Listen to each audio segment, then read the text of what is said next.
Hey y'all, in this video you can see that I'll be showing y'all how I wax my eyebrows at home. I started waxing my brows at home because my brow lady would either be booked up or she wouldn't be there, and I was kind of nervous to try a new lady out. So to me, I just really couldn't take that risk because I feel like eyebrows really frame your face. So I take my eyebrows very seriously. So when she wasn't there, I was hesitant to let someone else try me. And they'd be like, oh girl, this girl is good and she does the same job as your other girl, but I don't care. I don't want to do it. So I decided to try doing them for myself, and I actually ended up really enjoying it. And the bonus is that I'm saving money, and I feel so proud of myself after finishing because I was so scared to wax myself at first, but I really grew to enjoy it. Now, I'm not going to hold y'all. Waxing does hurt, period. And not in the fact that you're doing it yourself may make people think that you're a little crazy, but it's worth it, and it doesn't hurt that much after a while. Now I do wax my underarms, and I'll be needing to mentally prepare for that. I'm not gonna lie. I will say I don't recommend waiting too long in between waxes because you do forget how the feeling is, and then it's like you have to get used to the feeling again. But it's really a mental thing, so if you just stay consistent with being on top of that, you're good. Now, I did try various shapes for my brows over the years, but I think when my brows are on the thinner side, it brings out my features more to me. I experimented using razors to shape my brows, but they would grow too quickly, so I thought to start waxing. I haven't tried threading, mainly because I heard that it hurts just about the same, and I figured, why would I sit for X amount of time when I can just put some wax on my brows and rip it off and get the pain over with quicker? So the tools that you're going to need is a grooming kit or some type of small set of shears, tweezers. You're going to need wax, of course, a wax warmer, wax remover, and a soothing gel.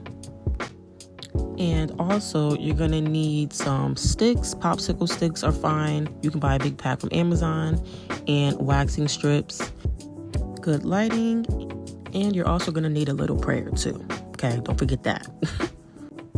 Okay, first you want to start off with the freshly washed and pat dry face, and then you're going to go in with your trimmers. And basically you want to do this step first because when you apply the wax, you're not overusing product, you're not overusing product that you actually need, and it just helps better guide you where you want to remove the hair, because you don't want to over wax because then you risk ripping your skin off, and we do not want that. Another tip is to also make sure that the wax is movable but not too hot, because then if it's too hot, you heighten the chances of burning your skin.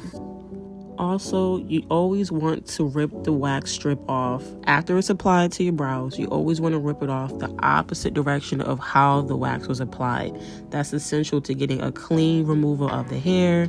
And if you don't get a clean removal, you can always re-wax, but just have to be mindful of not doing it too much. And before you reapply another wax strip, you want to use the wax remover to remove any residue before doing it again. But after twice, don't do it no more, girl. Just let it go. Just try your best to be as precise as possible, because once that strip is on, it's on until you rip it off, girl. But just don't put any pressure on yourself. Just do the best that you can. You can always fill it in with pencil and a little bit of concealer until your eyebrows grow back.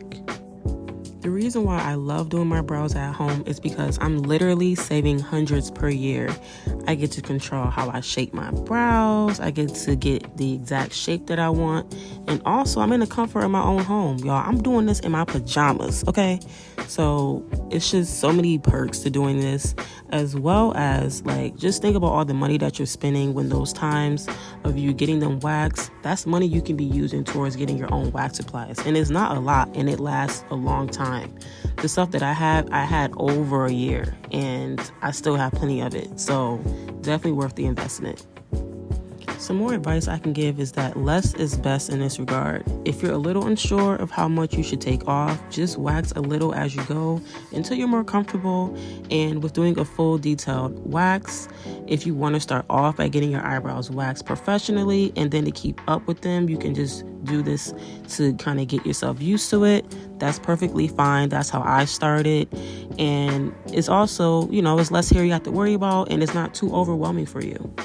Trust me, it takes practice. And I remember one time I waxed my lip and I ripped my skin off and I had a little Richard mustache for about a week until the scab healed. So trust me, it happens and you'll get good once you get used to it.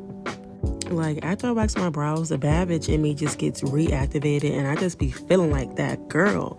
I really think that eyebrows really shape your face and it just makes you look so put together. My face looks so clean and it just really is empowering for me to learn how to do professional things like this at home. Well, this about wraps up the video. I hope this video inspired you in some way and I'll see you soon.